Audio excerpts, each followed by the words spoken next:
relação terapêutica, logos, sentidos e valores. Aqui nesse vídeo você vai encontrar uma reflexão a respeito desses fundamentos da prática clínica em logoterapia, trazida pelo psicólogo Matheus Nunes, fundador e um dos coordenadores aqui da Escola do Sentido.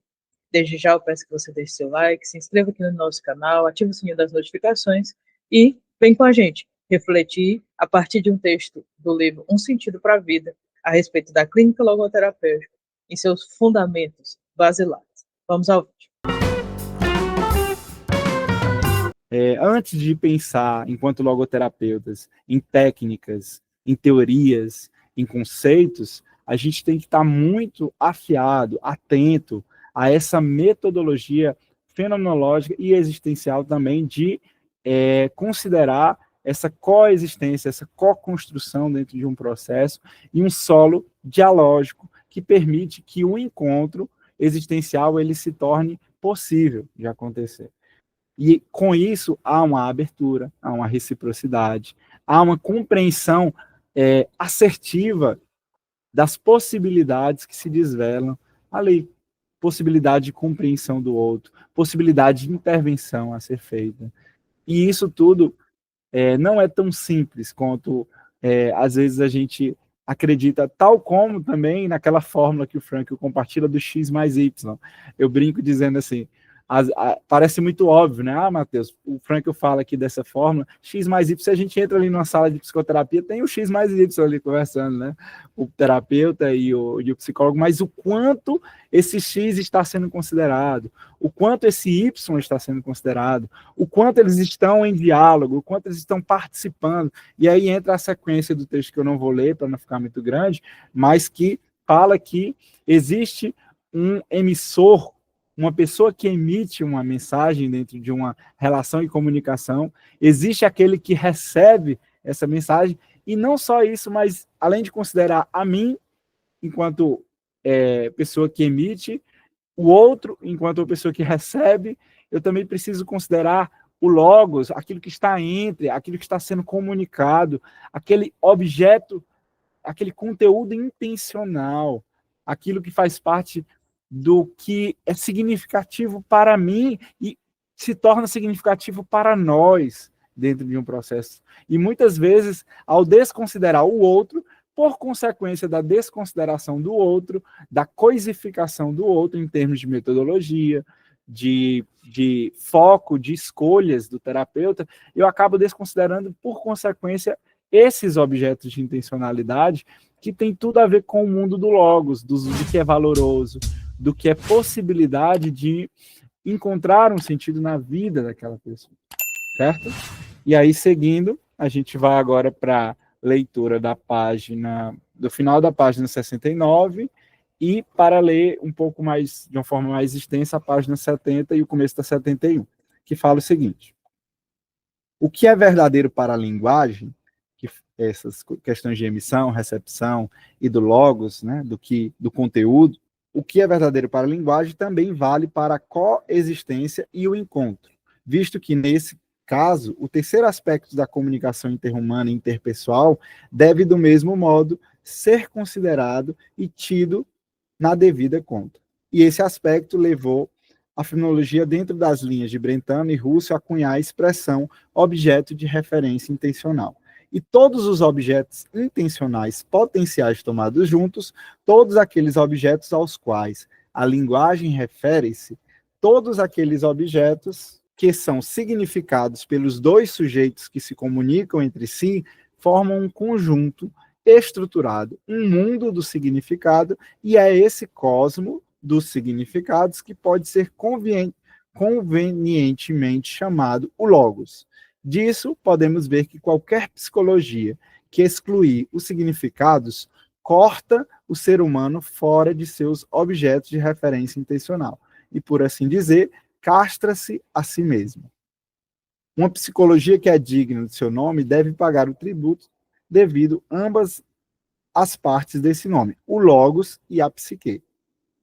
Buber e Ebner não apenas descobriram o lugar central que o encontro ocupa na vida do espírito humano, mas também definiram tal vida como, basicamente, um diálogo entre um eu e um tu. Entretanto, afirmo que nenhum diálogo é possível se não for introduzida a dimensão do logos. Eu diria que um diálogo sem logos, em que falte direção para um objeto de referência intencional, é de fato um monólogo recíproco, simplesmente uma mútua autoexpressão.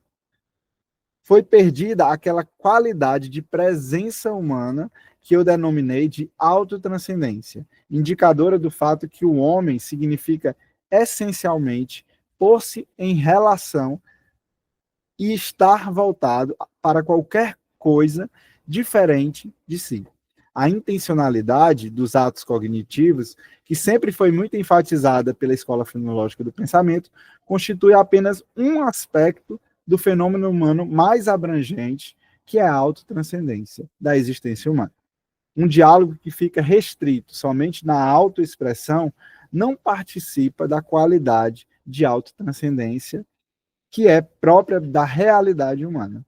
O verdadeiro encontro é um modo de coexistência aberto ao logos, permitindo aos participantes que transcendam a si mesmos em direção ao logos e também que movam-se numa autotranscendência mútua. Na realidade, não deveria ser passado por alto nem esquecido que a autotranscendência significa alcançar não apenas um significado a ser vivido, mas também um outro ser humano, uma outra pessoa a ser amada.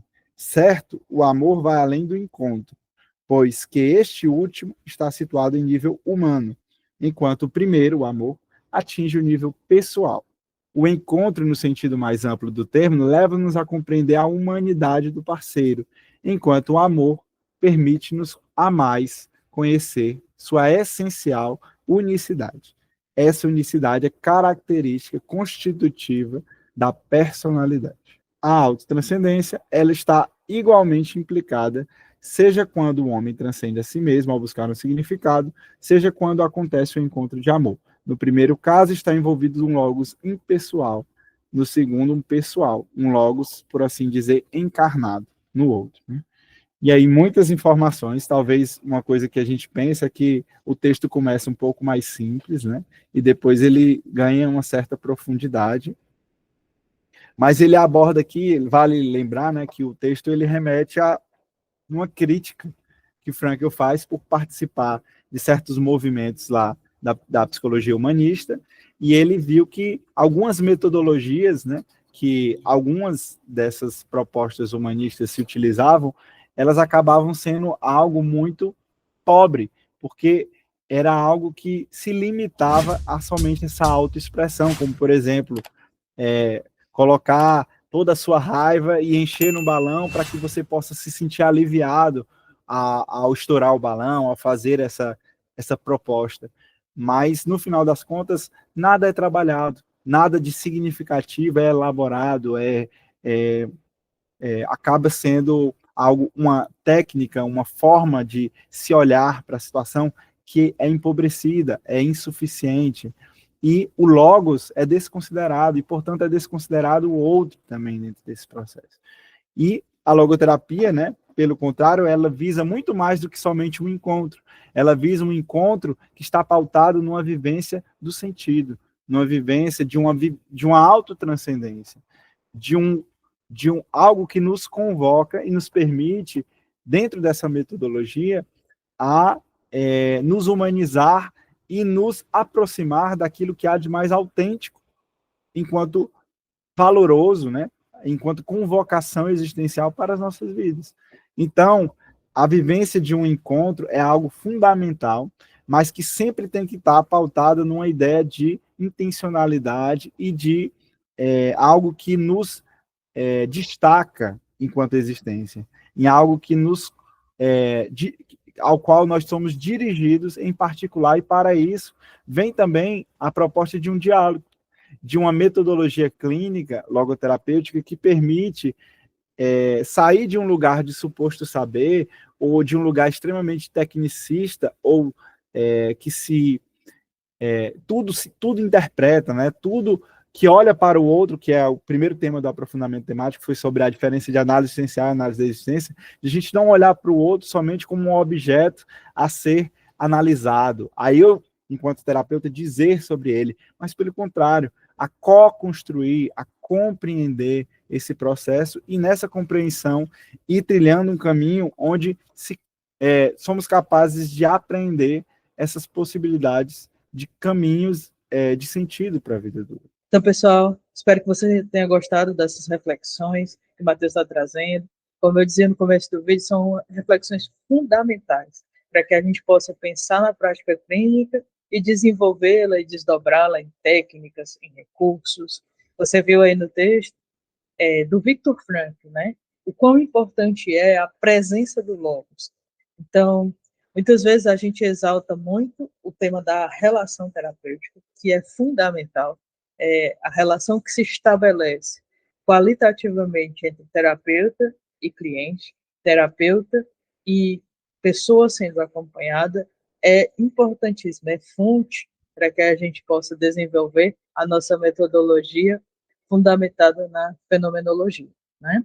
Porém, o que alerta o Frankl nesse texto, que o Matheus foi trazendo para a gente, é que não paramos no encontro, né? É que há valores e sentidos que vão nortear, orientar essa prática psicoterapêutica e nos ajudar a acompanhar a pessoa nesse seu caminho singular, particular, de busca por sentido e por projeto existencial. Então, a Escola do Sentido agradece muito a sua atenção e eu gostaria de pedir que, se você quer conhecer mais da Escola do Sentido, quer conhecer mais dos nossos projetos, por favor, coloque aqui nos comentários, quero conhecer, né? E o que você gostaria de saber sobre nós. E nós vamos estar atentos aos comentários, respondendo eles na medida do possível, e muitas vezes até os comentários de vocês nos ajudam a gestar próximos vídeos, né? Nos provocam a responder de uma forma não apenas no texto dos comentários, mas com novos outros vídeos que possam acrescentar aqui no canal e no nosso diálogo entre a Escola do Sentido e você que está conosco. Então, um grande abraço e até o próximo vídeo.